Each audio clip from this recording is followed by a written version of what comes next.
Welcome back to Work is Third. This bonus moment with Averri Simone Liggins is such a reminder of what it takes to care for yourself when you're caring for others. We talk cupcakes, saying no, and why a 30-minute nap might be one of the best business decisions you make. Let's listen in. So I would like to transition to ask you the 4 questions I ask every guest. Okay. And I think it's perfectly in line with the conversation that we've been having. So the first question is, what is it easy for you to say yes to? A free day. I've heard that come up a few times, so it makes sense. Yeah. Yes.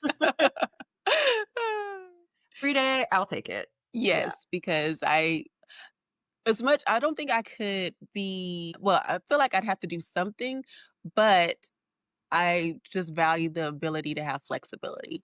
Yeah. Yeah, same. So then what is something that it is hard for you to say no to? This goes back to cupcakes from my favorite place.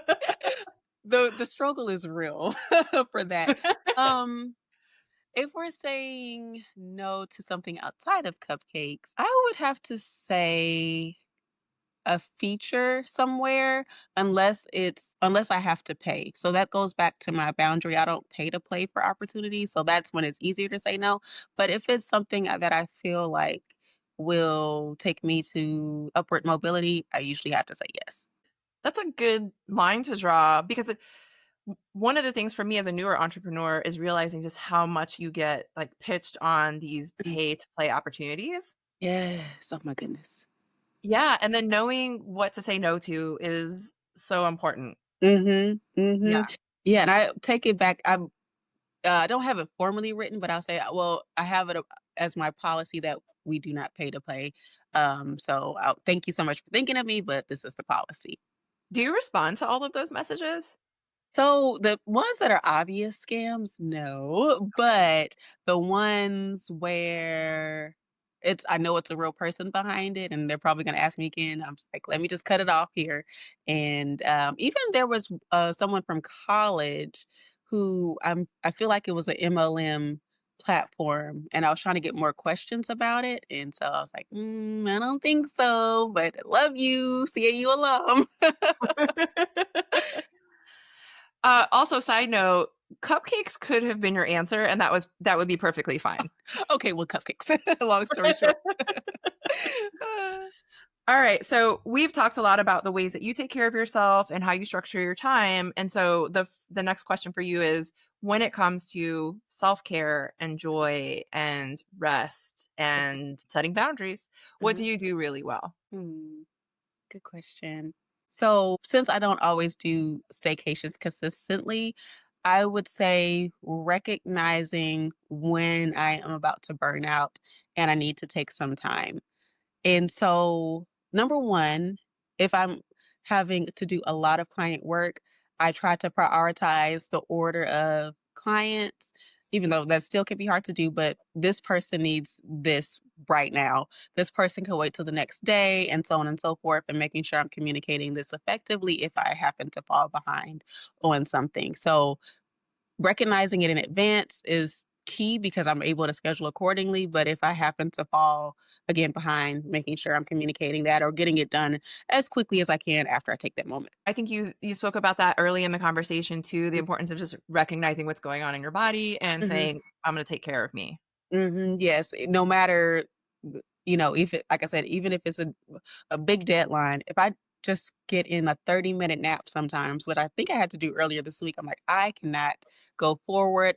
I need this nap." And by the time actually, I probably extended it to an hour, but after I took that nap, I was able to knock out that task more effectively than if I had struggled through not taking a nap. Same. I do that. I swear by the power of the power nap because so often, even just 25 minutes sometimes is enough for me to feel fresh enough to do the thing I need to do. Mhm, exactly. And to that point, so I've had some very full days recently, but today was the day where I was able to go grocery shop for my mom and I and just not have to be like on to the next meeting or on to the next client work. So I'll still probably do some things because it was longer than I needed it to be. But again, I'm not pressed for time because it was one of the more mellow days.